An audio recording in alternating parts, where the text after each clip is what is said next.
Olé! Salut à toutes et à tous, j'espère que vous allez bien, c'est Coach Chris et on se retrouve aujourd'hui en intérieur, vous le voyez, donc on n'est pas sur un golf, c'est normal, il fait pas très beau aujourd'hui et plutôt que de retarder votre progression, j'ai préféré y mettre l'initiative à ce moment-là de commencer déjà en intérieur et ensuite on se retrouvera donc sur une structure plus adaptée.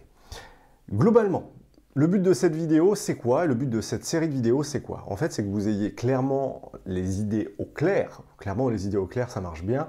Sur ce qu'est le golf, le but du golf, comment on peut s'y mettre et finalement, quels sont les basiques pour pouvoir débuter dans de parfaites conditions. À la suite de ça, avec Flo, donc qui est mon binôme que vous n'avez toujours peut-être pas rencontré, eh bien, on va vous proposer en fait une série sur 6 mois où on va vous aider à obtenir le fameux Saint Graal, à savoir la carte verte. La carte verte, qu'est-ce que c'est? C'est le permis de conduire pour les golfs qui dit comme quoi vous n'êtes pas un danger pour vous-même ni pour les autres et que vous jouez dans les mêmes règles que tout le monde. Alors c'est une sorte de petit passeport, on va dire, pour pouvoir accéder au golf. Alors accéder sur le terrain en compétition, en tout cas. Voilà. Donc certaines structures ne demandent pas du tout cet accès-là. On va se détendre avec ça, hein, il n'y a pas de souci. Donc j'ai quand même mis, vous avez vu, des petites balles de golf pour dire comme quoi on va parler de golf quand même aujourd'hui. Alors pour certains, le golf, on a une image qui est juste horrible par rapport à ça. Et justement, on essaye vraiment de désacraliser un petit peu ce sujet avec Flo, en le rendant un petit peu plus fun, un peu plus cool et décontracté. Et pour ça, donc, comme je vous le disais, on va vraiment essayer de vous suivre sur 6 mois, de créer des séries de vidéos qui vont vous permettre vraiment d'obtenir cette carte verte dans la détente et vraiment de pouvoir avoir une vision d'ensemble de ce qu'est le golf et comment vous allez pouvoir débuter. Si vous voulez gagner du temps, on a créé une newsletter avec Flo là-dessus où vous aurez accès donc au programme des 6 mois qui vont arriver avec toutes les vidéos. Ça va vous permettre aussi éventuellement d'avoir accès à d'autres choses, comme le fait de savoir où on travaille, le fait d'avoir pourquoi pas des informations sur notre quotidien, enfin toutes les petites choses qui vont bien. En tout cas, on partage beaucoup d'informations dans cette newsletter, donc n'hésitez pas à aller vous y inscrire. Le lien est juste dans la description, comme d'hab. Hein, voilà, si ce type de vidéo vous plaît, n'hésitez pas à nous mettre un petit like, ça nous fait toujours plaisir. Ça aide beaucoup à référencer les vidéos et n'hésitez pas aussi à nous écrire en commentaire, ça nous fait toujours plaisir de vous lire et de voir un petit peu votre progression et pourquoi pas votre ressenti par rapport à tout ça. Alors, on va commencer par la base. Déjà, c'est qu'est-ce que c'est que le golf? C'est quoi le but du golf? Le but du golf, c'est quoi? Eh bien, regardez, vous avez une balle de golf, M&M's au passage, très sympa, que on va devoir mettre dans un trou. Voilà, jusque-là, vous allez me dire, il n'y a rien de plus classique comme sport. On pourrait apparenter ça à un ballon de basket qu'il faut mettre dans un panier de basket, une balle de tennis qu'il faut renvoyer de l'autre côté du court, ou un ballon de foot qu'il faut essayer de mettre dans une cage de foot. Donc jusque-là, vous allez me dire, c'est à peu près pareil. Il y a un but du jeu, maintenant on l'a compris. Mais vous allez voir que par rapport à tous les sports que je viens de vous citer, eh bien en fait c'est complètement différent. La surface d'un terrain de tennis ne change pas. La surface d'un terrain de foot ne change pas non plus. Le basket non plus, le terrain ne change pas. Les matériaux utilisés peuvent parfois un peu changer, c'est-à-dire qu'on peut parfois avoir une herbe qui est légèrement différente. Au tennis, on peut avoir des surfaces qui sont différentes, on peut avoir du slick, la terre battue, etc. On peut même avoir, pourquoi pas, de la pelouse. Et tout ça, en fait, on se dit, ouais, c'est assez fun. Mais dans la réalité, en fait, au golf, ça sera complètement différent. Est-ce que vous avez déjà vu un mini-golf à deux endroits différents qui étaient identiques? Non. Par contre, des terrains de basket identiques, oui. Des terrains de foot identiques, oui.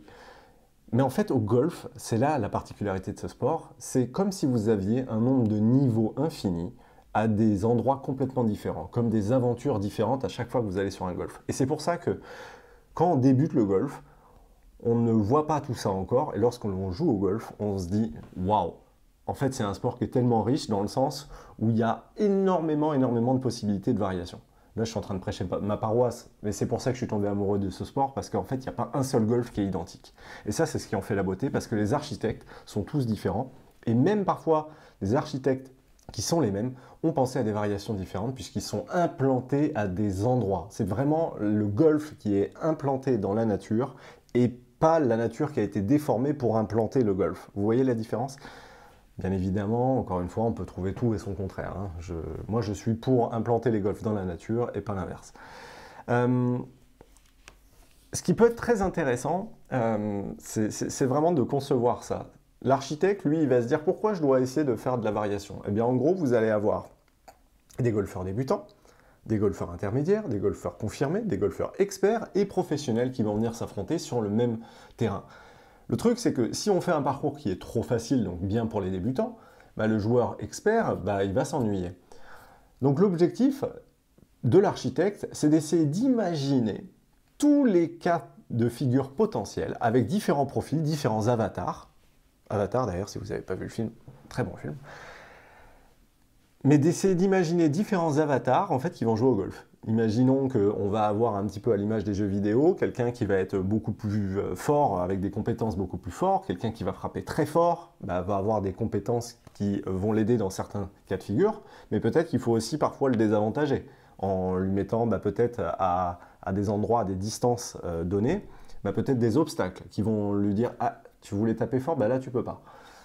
On va pouvoir rajouter plein d'obstacles sur un parcours de golf. Il va y avoir des trous qui tournent, il va y avoir des nivelés, il va y avoir des sorties de terrain, donc on va délimiter le terrain en disant si tu dépasses la ligne, tu as perdu. Ça, c'est un peu à l'image d'un jeu, comme tu sors du terrain au foot ou au basket ou autre, bah, du coup, tu as une pénalité, et donc là, ça se passe différemment.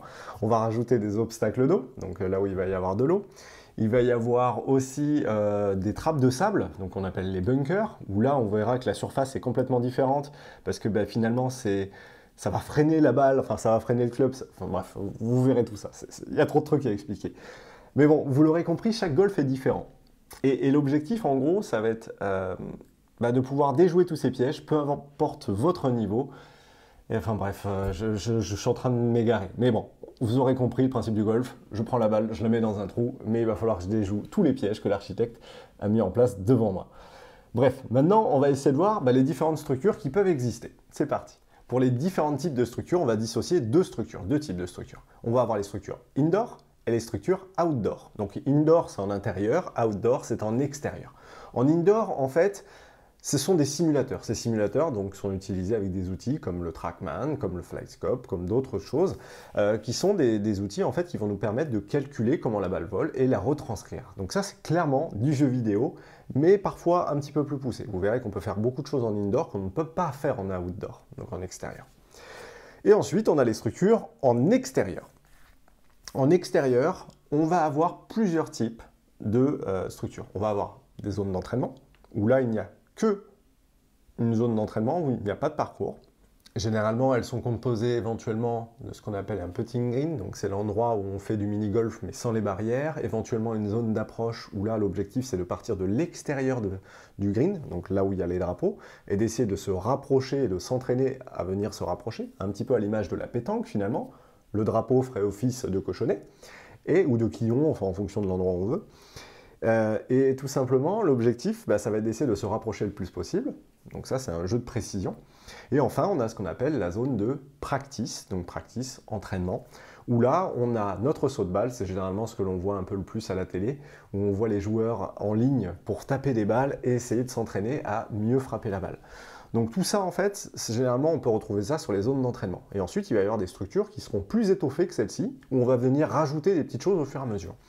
On va avoir ce qu'on appelle parfois des structures avec zone d'entraînement et parcours pitch and putt ou compact. Alors qu'est-ce que c'est? Ce sont en fait des petits trous qui vont faire entre 40 et 120 mètres pour la plupart. Quelquefois un petit peu plus grand, ça dépend. Entre les parcours compacts, on peut aller parfois jusqu'à 200 mètres pour certains trous. Ces parcours généralement sont composés entre 3 et 9 trous en fonction de la surface qu'ils ont la possibilité de pouvoir exploiter. Au-delà de ça, on va avoir parfois des parcours qui sont ce qu'on appelle des parcours standards, homologués pour les compétitions, qui sont ce qu'on appelle des structures 9 trous, donc beaucoup plus grandes, qui vont faire environ une quinzaine d'hectares, ce qui commence déjà à être beaucoup plus important en termes de surface exploitée.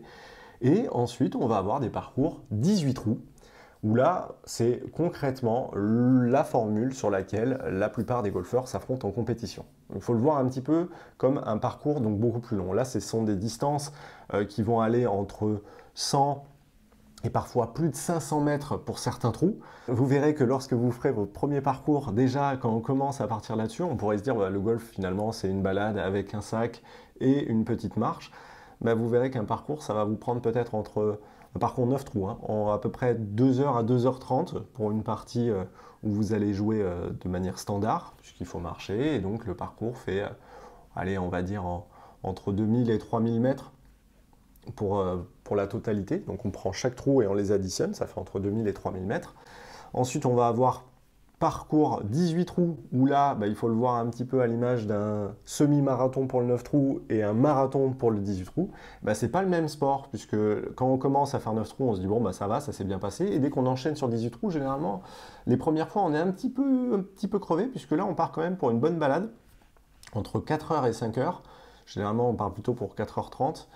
Mais là, du coup, vous verrez que la partie est nettement plus longue, où là, il va falloir commencer à introduire quand même pas mal l'hydratation, commencer à grignoter un petit peu, parce qu'il peut arriver qu'on ait des coups de barre. Enfin, vous verrez, on aura le temps de parler de tout ça, mais il y a énormément d'informations que j'aimerais pouvoir mettre dans cette vidéo, mais c'est pas possible, il y en a trop.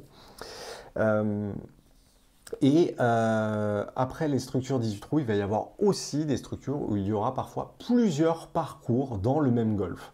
Il y a certains golfs ici en France où on a 2 parcours 18 trous, plus un parcours 9 trous, plus une structure d'entraînement. Enfin, donc on se retrouve avec beaucoup de trous.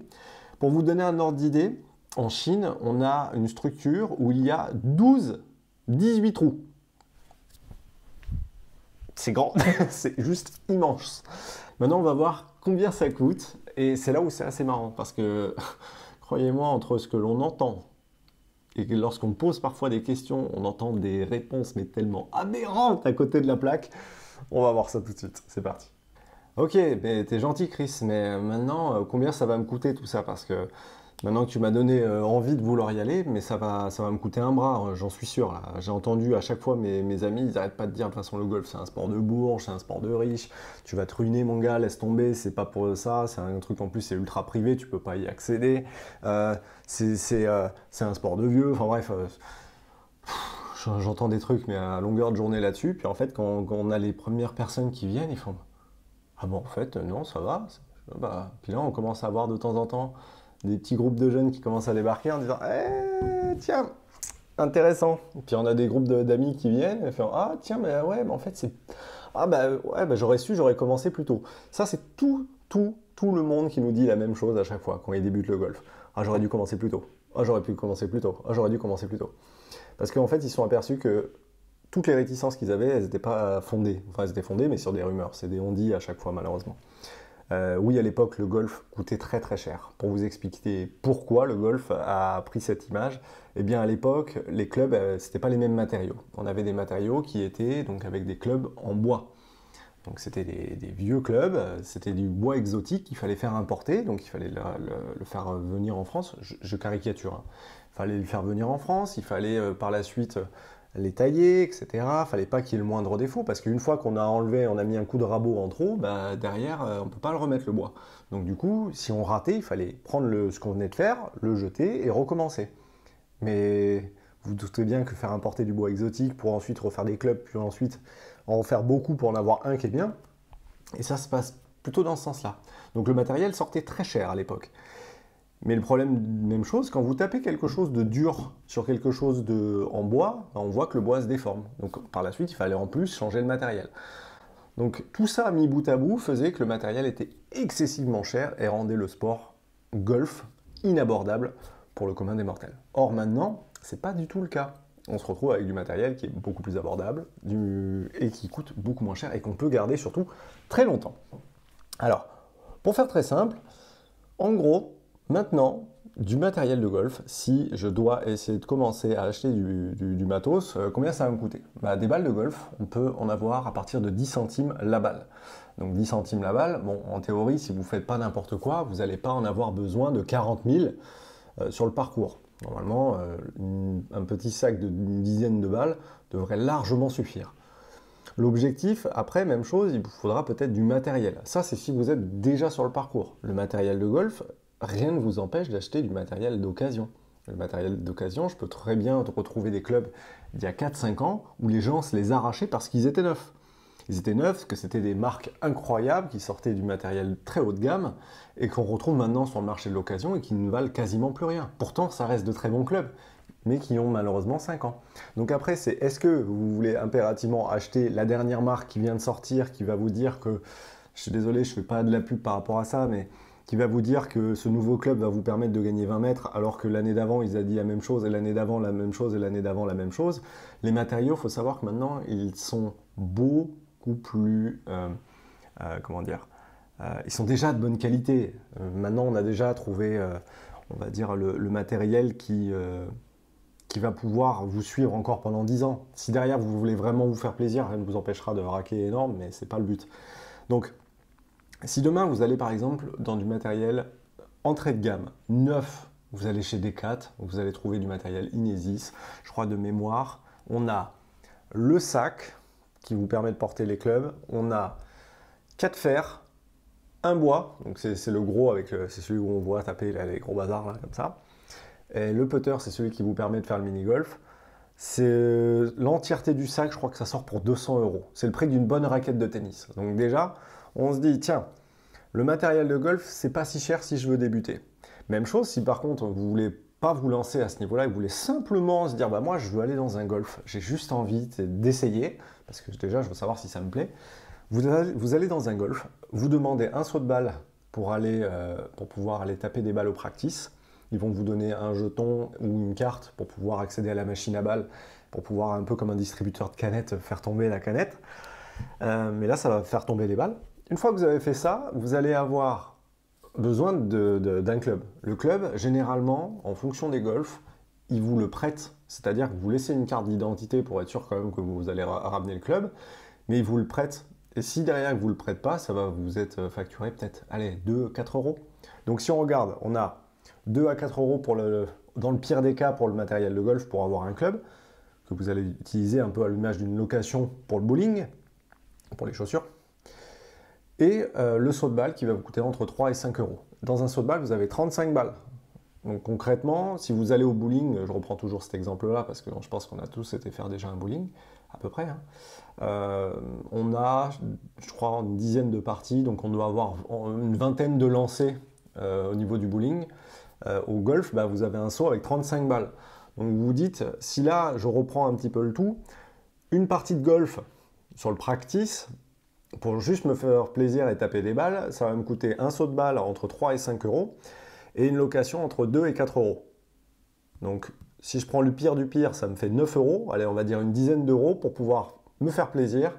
Et si je fais ça avec 2-3 potes, bon bah ça va bien. Donc vous vous dites, ça se passe dans ce sens-là, ça va vous coûter une dizaine d'euros, c'est moins cher que le bowling finalement, que d'aller faire un golf d'une manière assez simple. Okay, donc là, j'ai été en mode basique de chez basique. À ça, bah, y en a, ils vont dire, ouais, mais moi j'aimerais bien avoir mon petit gant, à ça, j'aimerais bien avoir le petit bitonio pour soulever la balle, ça sera peut-être plus facile. Tout ça, on verra dans les recommandations d'apprentissage. Mais ça, c'est important, au moins de concevoir que le golf, c'est pas si cher, d'accord? Dans une pratique standard. Après, il y a la pratique beaucoup plus énervée que l'on va voir, et on va essayer de voir un peu, d'essayer de chiffrer un peu tout ça. Une pratique, pour débuter, ça vous coûtera un petit billet, donc une dizaine d'euros, une vingtaine d'euros si vous voulez vraiment vous faire des grosses sessions. Bien évidemment, plus vous prenez de sauts de balle, plus derrière les tarifs sont dégressifs. Donc il y a certaines fois, si vous venez avec des amis, peut-être que ça peut être intéressant de vous dire, bah, venez, on se met un petit pot commun, on se prend une dizaine de sauts, ça me coûtera moins cher. Ça me coûtera peut-être 2 à 3 € le saut, au lieu de 5 €, je dis une bêtise. Ça va dépendre bien évidemment des structures dans laquelle vous allez venir. Mais ça, c'est important de le concevoir. Vous dites, là, si demain, vous venez à 4, vous prenez 10 sauts de balle, vous allez voir, les mains vont commencer à chauffer, hein, parce que c'est un sport, vous le verrez. Donc, n'hésitez pas à essayer déjà, à franchir le cap, essayer d'aller le voir. Maintenant, si on veut avoir une pratique un peu plus régulière, on se dit, bon, allez, maintenant, je veux prendre des cours. Ça m'a fait plaisir, j'ai réussi à taper des balles, j'ai vraiment kiffé le truc, je veux arriver à prendre des cours. En fonction des golfs, vous allez avoir des forfaits, en fait, qui vont vous être proposés. Ça va dépendre, en fait, de quel golf, où est-ce que vous êtes situé, quels sont les tarifs des pros, etc., etc.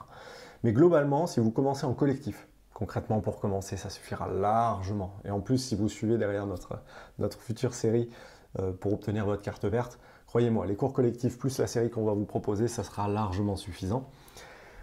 Ça, il faudra compter environ, je pense, allez, entre 30 et 60 € par mois pour avoir les cours, plus l'accès, et quelquefois en fonction des structures, bah, peut-être que ça sera un peu plus cher, mais parfois il peut y avoir d'autres avantages. Vous aurez sûrement les sauts de balles qui vous seront donnés avec, il peut y avoir par la suite le matériel qui peut vous être prêté pendant la durée de la carte verte. Enfin, vous verrez, ça va être assez intéressant. Mais voilà, pour être très très large, on va compter entre 30 et 100 euros voilà, par mois pour pouvoir débuter ce sport avec les cours. Donc vous êtes suivi, c'est pas en individuel. C'est pas un peu comme à l'image parfois dans des salles de sport où vous en avez pour 50 balles par mois et vous êtes en autonomie. Vous voyez ce que je veux dire? Même chose, un golf, il faut savoir que ça ne ferme quasiment jamais, hormis la nuit. Et encore, certaines structures sont éclairées la nuit. Enfin bref, vous verrez, trop de trucs, je voudrais trop dire, mais je peux pas, la vidéo, elle va durer 8 heures. Ça serait une conférence, du coup, ça serait plus une vidéo. Donc tout ça, c'est important. Et à la suite de ça, bah, si derrière vous prenez de passion pour ce sport, vous voudrez impérativement faire de la compétition, bah, peut-être que vous aurez besoin d'avoir un matériel qui sera plus complet, avec plus de clubs. Peut-être que derrière vous aurez besoin éventuellement de vous déplacer, de vous inscrire à des compétitions. Les inscriptions, les droits de jeu, ça va entre 5 et 15 euros en fonction du golf où vous êtes. Si vous commencez à sortir à l'extérieur de votre club, oui, là, ça va vous coûter bien plus cher, puisqu'il faudra régler les droits de jeu, c'est-à-dire l'accès au parcours sur un golf extérieur où vous n'êtes pas membre, plus les droits de compétition. Quel cas, là, ça va vous coûter plus aux alentours des, allez, entre 50 et 80 euros pour une compétition. Et à la suite de ça, si vous avez envie de vous professionnaliser dans le futur, là, ça sera nettement plus cher puisque bah, les déplacements peuvent être parfois à l'autre bout de la France, quelquefois à l'étranger. Il faudra prendre des hôtels, il faudra bouger à droite à gauche. Et oui, là, le sport en compétition coûte très cher à haut niveau. Mais j'ai envie de vous dire, c'est pareil pour tous les autres sports. Dans n'importe quelle compétition que vous allez faire, peu importe le sport, commencez à faire du très haut niveau, ça vous coûtera cher. Donc, gardez à l'esprit, si vous voulez simplement débuter, ça vous coûtera moins de 20 euros par session. Si vous voulez vous faire plaisir et commencer éventuellement à prendre des cours, ça va vous coûter entre 30 et 100 euros par mois. Si par la suite vous voulez vous mettre à la compétition, mais vous ne prenez pas forcément de cours, vous prenez un cours par-ci par-là, ça vous coûtera peut-être, allez, peut-être 80 si vous voulez faire une petite compétition par-ci par-là. Et si vous restez dans votre club, bah, ça vous coûtera que 5 à 15 euros d'inscription pour une compétition. Mais les lots sont parfois assez sympas. Vous voyez, il y a des clubs à gagner, il y a des bouteilles de vin à gagner. Bon, bref, il y a plein de lots. J'ai pris des bouteilles de vin, mais on peut avoir plein d'autres choses, hein, croyez-moi. Bref, je suis en train de m'éparpiller. Et puis, on va essayer de s'arrêter déjà un petit peu là-dessus. Et maintenant, on va dire, bah, voilà, maintenant, je veux pouvoir aller sur un terrain de golf. Je veux pouvoir débuter. Qu'est-ce que je peux faire maintenant, tout de suite, pour aller découvrir le golf, maintenant que tu m'y as bien incité? Et c'est ce qu'on va voir tout de suite. On va regarder un petit peu la tenue, comment faire. C'est parti. Maintenant, je veux débuter. Essayons de prendre un exemple concret et voir un petit peu comment ça peut se passer.